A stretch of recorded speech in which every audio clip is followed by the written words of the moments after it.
What explains the delay in the Supreme Court issuing a ruling on Trump's immunity claim? All right, well, let's have one of you experts, first of all, explain what is the immunity claim. This is one of his 4 trials that he was supposed to have before the election took place. You know, don't get me started on that because I go off on that every week. They should have done this. They had all the time in the world. Merrick Garland, another useless apparatchik from the Democratic Party who couldn't get it done. The immunity claim. This is the one where Trump is claiming that you can't put me on trial for anything because as president, I can basically do anything, including kill people, right? I had immunity. And it's 114 days, I read, said that the Supreme Court has had this. Is there any... Let's talk about the most recent episode of Real Time with Bill Maher, which included former Governor Andrew Cuomo and former Congressman Adam Kinzinger. Cuomo and Maher did not mince words. They publicly blasted what they called a sluggish and politically charged legal system.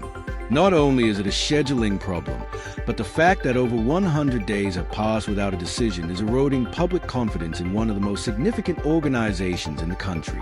The discussion about the current status of American politics, both at home and abroad, was sharp, topical, and full of brutally honest insights. The Supreme Court's now famous holdup in rendering a decision on Donald Trump's claim of presidential immunity was among the first subjects they discussed. The bigger problem is that these delays give the idea that our courts prioritize political appearances over justice, which misleads an already skeptical public at the worst possible time. It's one thing when you put out a big landmark decision like Roe versus Wade and you do it at the end of a term because, abortion's been a certain policy for 50 years. This is a time of the essence, and somebody is trying to delay. That said, even if it comes out next week, there is still, Judge Chuckin gave 88 days until the trial started. I could see her still starting the trial in September. Donald Trump will say it's too close to the election, and she'll say, you're the one that appealed. I was ready to go at the beginning of the year. So I still think it's possible that this goes. Yeah, but you know what's scary about this, from my point of view? The trials in New York, you had Florida, Georgia, and 2 in New York. The 2 trials in New York, New Yorkers said, 66% said the justice system is politicized. And there's nobody in New York who likes Trump. And still, 60. Donald Trump and his extraordinary ability to turn legal issues into political fodder were the subject of one of the episode's more insightful discussions. Maher and Cuomo clarified how Trump's participation in well-known court cases, including the hush money trial in New York, has improved rather than hurt his standing. For his fans, what would have put other politicians out of business has become a rallying cry and a source of money. Each indictment appears to support Trump's position as a political outsider battling against a system he believes is biased against him, and his supporters view the court cases as evidence that the establishment is trying to silence him rather than as evidence of guilt. He continues to use the story to his advantage since he has mastered it.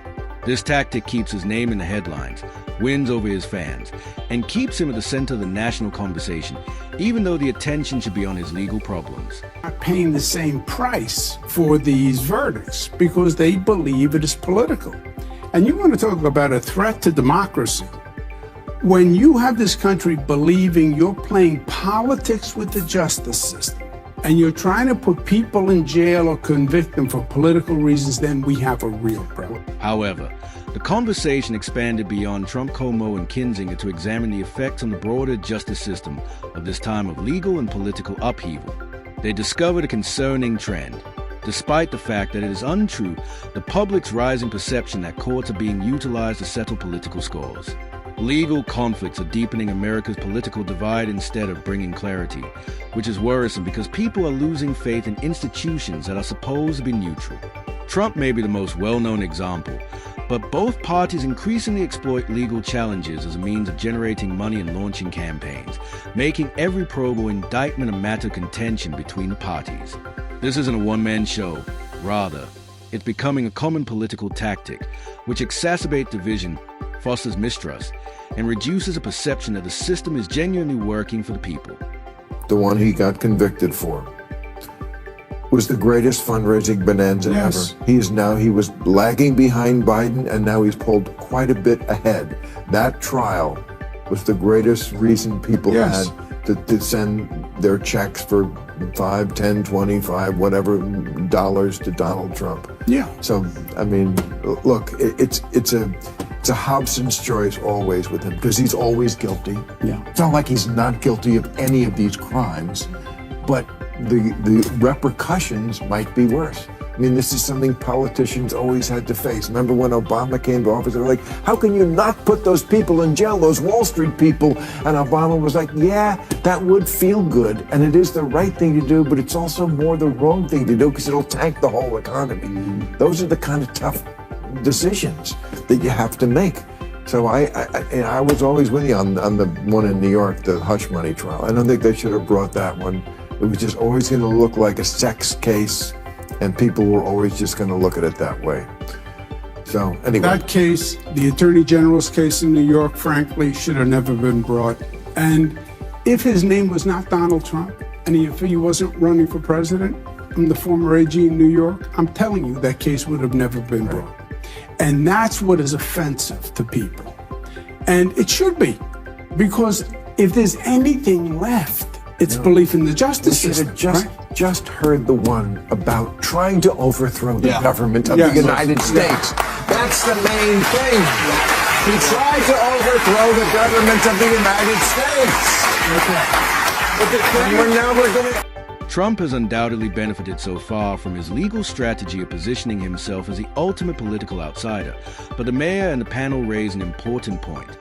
The political momentum may start to wane if the legal challenges lead to convictions, or if independent voters start to lose interest in the ongoing controversy. This discussion was not just about one man. It was also about what his story told us about the nature of American politics today, the brittleness of public confidence, and the increasing perception that the legal system is being drawn into the political fray. There are two sides to Trump's dominance of the news cycle. Yes, it keeps him current, but some voters also keep his legal issues front and center due to the same media attention that fuels his campaign. His long-term political potential may be impacted if the public starts to perceive these court appearances as indications of grave wrongdoing rather than as proof of persecution. Music,